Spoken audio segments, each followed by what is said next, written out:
like electric shock pain, nausea. Then exactly 3 days later, it all hit me like a ton of bricks. Tingling sensations in my toes and feet and hands, pins and needles in my feet and hands, to numbness in my legs, tremors in my hand and legs, heaviness from my calves down, and a heaviness from my thighs down. When I walked, a delayed reaction from my upper body moving, my lower legs like had a delayed reaction, like there was a clamp on my legs, like something was physically holding them back when I walked. So it was like a delayed, detached feeling, and that was mostly within the first 3 days. I haven't felt right since, but that has, for the most part, gotten better. But there is still a weird inflamed feeling in my legs to this day, which is 5 weeks later to this day. Severe burning diarrhea twice, day and night, probably about 3 days in between each other. My body was definitely purging something. It felt like I was poisoned. That feeling, you know, when your body's been poisoned and your body's just trying to eliminate whatever toxins are coming out. So it's definitely, I definitely feel like I was allergic to something. I don't know what. I also broke out into a rash in my legs, and there were, yeah, that was crazy, very itchy like hell, especially in the shower. Thankfully, that all came up and went away within about the first week or so. So I definitely was allergic to something, I don't know what, but it's not enough of an allergic reaction to get an exemption. Basically, you need to have an anaphylactic shock immediately. You need to be dead or dying pretty much to get an exemption. They're not giving out exemptions regardless, pretty much. Shooting electric zapping pain in my legs when walking, inflamed upper lip, and a blister broke out on my lower lip. This was all happening within the first week. And then the worst thing started happening.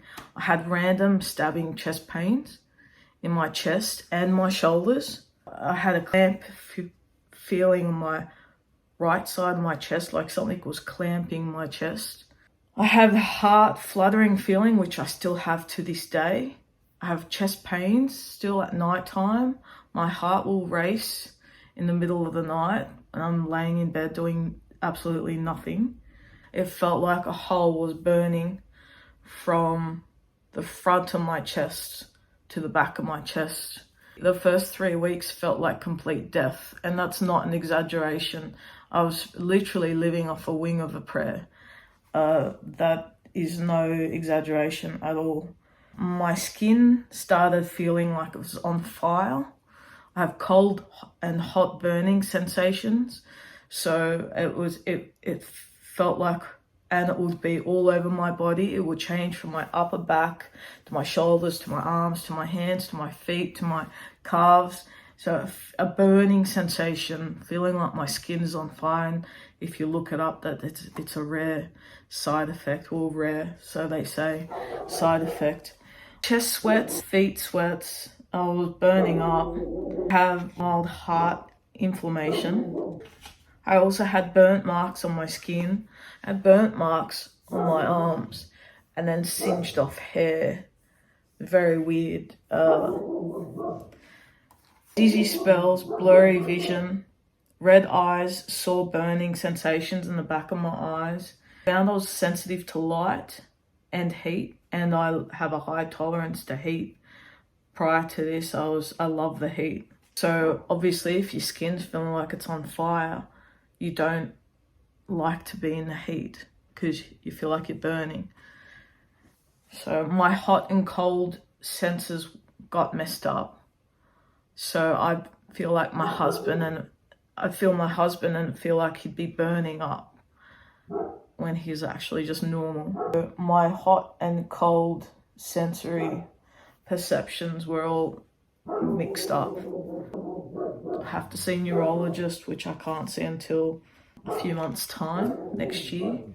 Red eyes, sore burning sensation in both of my eyes. My eyes were stinging, numbness in body, inflammation in my body, numbness when I was sleeping, and inflamed arms and hands. If I was laying or sleeping on one particular side of my body, that will get numb and inflamed and tight. Just the skin feeling on fire is the most craziest side effect.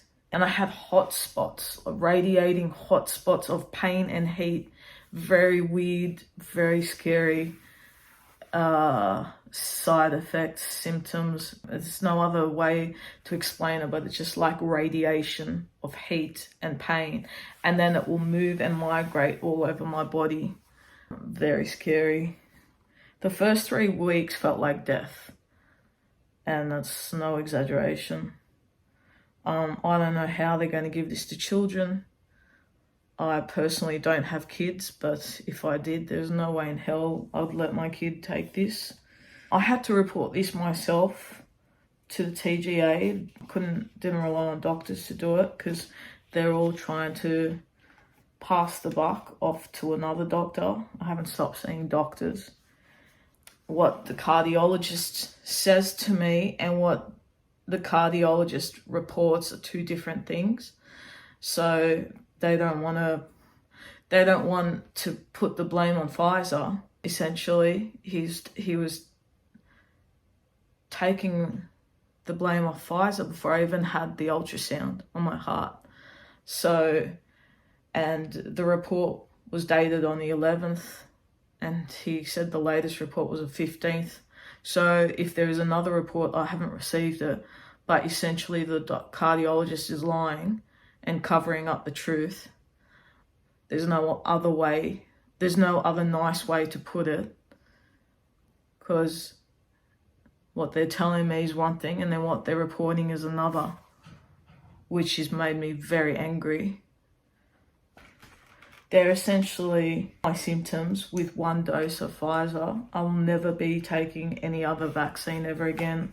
Doesn't matter what vaccine it is. They've completely shattered my trust in vaccines. If I could advise anyone not to take it, I said don't take it. But everyone is going to do whatever they want to do. I dead set think the second one would outright kill me. I won't ever be taking a vaccine ever again. I was never anti-vax before this. But now I am. Now they've completely shattered my trust. Now they've completely destroyed any confidence I have. I don't have any confidence in doctors anymore. I don't trust them.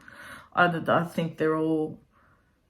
the ones that do care, can't say what they want to say because they're being silenced or they've obviously been silenced. There's obviously an agenda to hide the truth and not report the truth, which I'm seeing firsthand, and I'm hearing from other people as well, that they've had to go to 3 different cardiologists in order to, and pretty much demand that they write the truth in a report.